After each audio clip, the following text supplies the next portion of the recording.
Sabi mo kan daddy. Thank you, chicken. Ay, thank you chicken.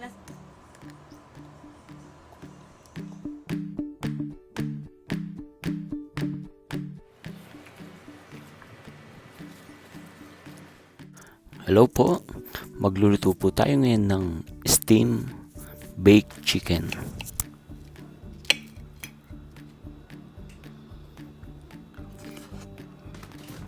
Hello po. Kung bago lang po kayo sa channel ko, mag-subscribe na po kayo. Pag-click na rin po yung bell para po ma-notify kayo para po sa mga susunod pa pong mga recipe i-upload ko. Pag-like na rin po itong video.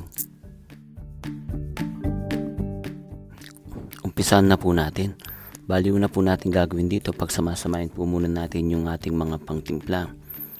Bali, ground pepper, salt, tsaka garlic powder. Tapos pagsamasamahin natin, haluin natin mabuti.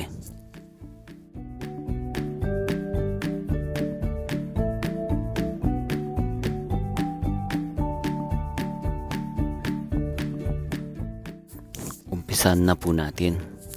Bali yung ginawa nating pangtimpla kanina, ito yung magiging pampalasa sa ating chicken. So irarab natin to dun sa ating chicken.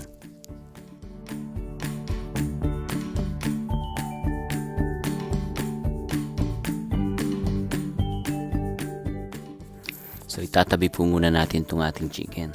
Ngayon naman po ipiprepare na natin yung ating potato, carrots, tsaka yung white onion.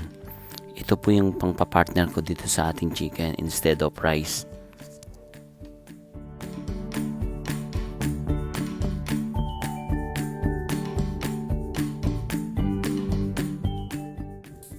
Ngayon naman po gamit yung tinimpla nating pangpalasa kanina, yun yung gagamitin din natin dito sa ating gulay.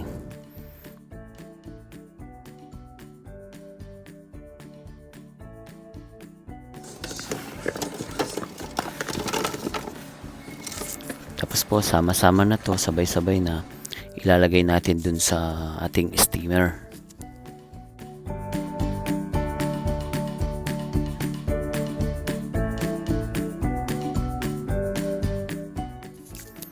Ngayon naman po itong ating chicken, ayusin din natin dun sa ating steamer. Kasi i-steam din natin to sabay nung gulay. Ito pong chicken, i-steam natin to ng 1 oras.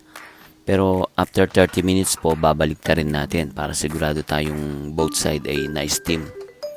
Dito naman po sa ating gulay, mga nasa 30 minutes to 45 minutes po. Depende po kung gusto nyong malambot or katamtaman lang. 30 minutes pwede na.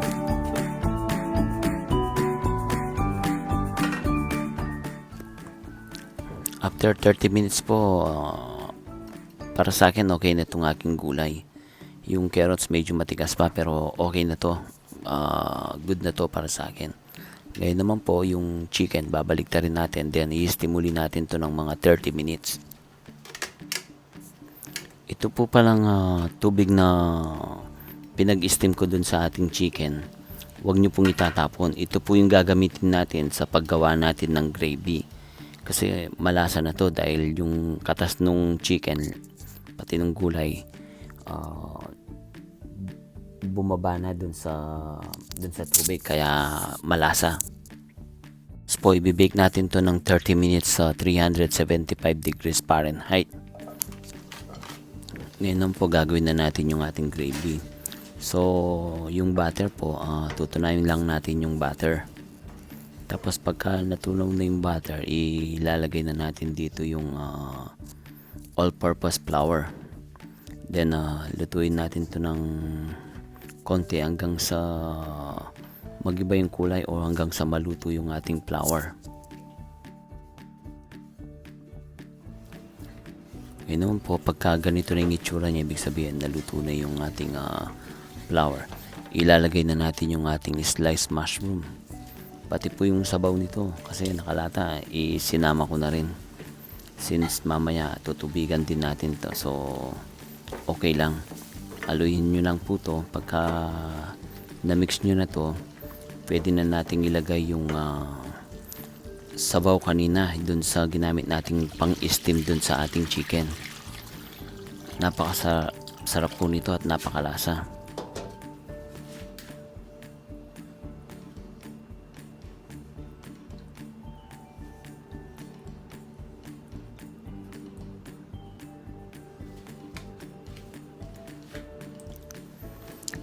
Lulutuin lang po natin to hanggang sa lumapot.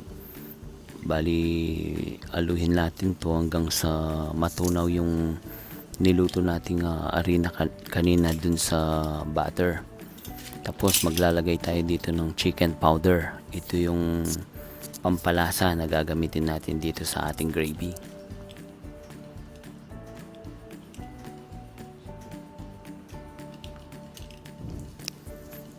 Pagka ganito na po yung itsura niya, medyo malapot na, pwede na po to.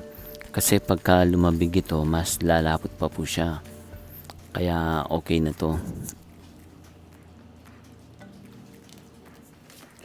After 30 minutes, ito na po yung ating chicken.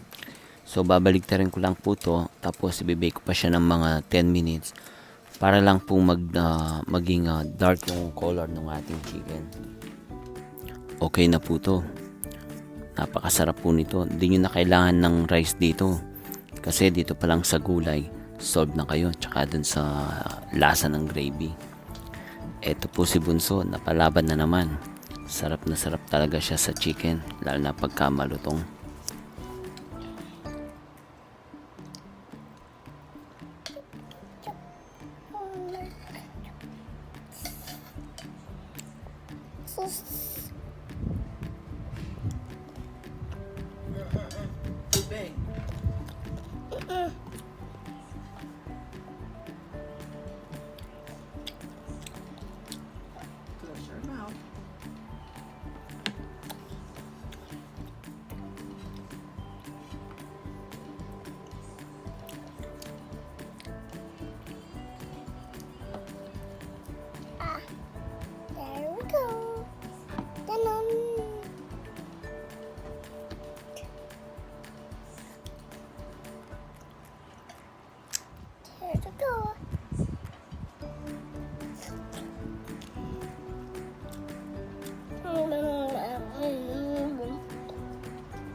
Halloween! Not yet. Not yet? Not yet. Almost. Almost there. Almost there, yeah. Huh?